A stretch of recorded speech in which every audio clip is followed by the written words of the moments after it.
But let's talk, first of all, about the revelation of the succession plan. Do you also buy Apple's argument, as a majority of shareholders did, that keeping this succession plan private is in the best interest of the company? Well, I think it's totally in the best interest of the company. I mean, for one thing, it doesn't fix a succession plan. I mean, Apple has a succession plan, but to reveal it, I mean, you can think of any number of negatives that would occur. I mean, somebody else may try and hire the person that they've tapped to be the successor of the company.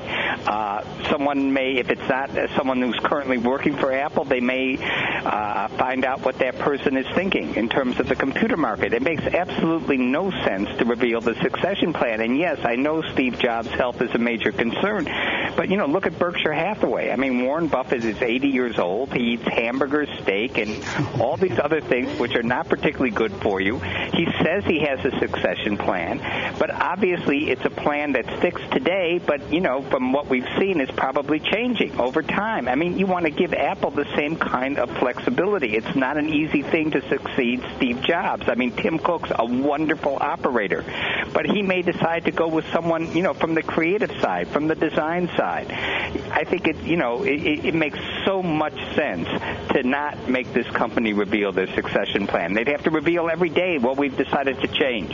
Well, and Scott, it seems as though this also reveals a lot of trust that shareholders have put in the Apple management to handle this presumed eventual succession successfully. Yeah, I think absolutely. I think you have a management team that's been in place for over 10 years together here.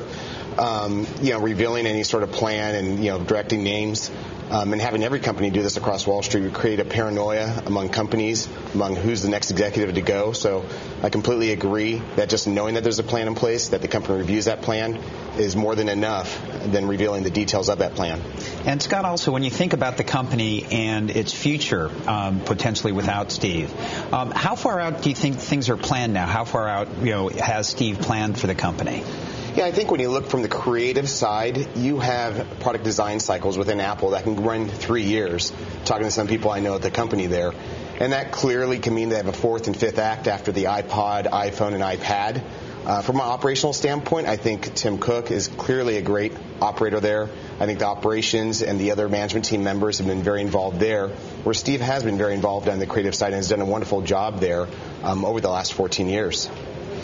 Steve, what about you? I mean, are there other products there in the pipeline there at Apple that we just have no idea about? The next iPad that's going to be coming down the pipe, either with Steve Jobs or without him? Well, I think the next iPad is more or less fixed in stone, and probably the next couple of generations of the MacBook and Mac Air are probably fixed in stone. But I mean not the iPad per se, but the next product, the next magical product that Apple's going to come out with. The next magical product probably includes the Apple television, the living room. And I really think that's going to take a tremendous amount of creativity and a tremendous amount of negotiating skills to make the Apple television a really viable product. And I think the upside there is just enormous, obviously enormous. And Steve Jobs, by virtue of his connections at Disney, I think he's its largest single shareholder, obviously has a lot of personal leverage in that particular area, not only in terms of design, but also in terms of the kind of content they'll have access to. So I think he's very, very vital to that. And I think the person that succeeds him is going to have a resume that,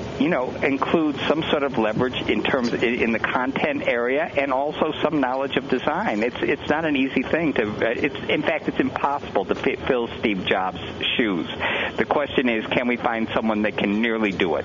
But Apple TV, I think, is an absolutely critical product for the company over the next 5 to 10 years, not necessarily over the next 3. And as we think about kind of, not necessarily the next products, but the products that they already have, and we think about the iPhone and the iPad, Scott, what do you think about the competition that's coming from Google? Obviously, Android is already selling significantly more phones.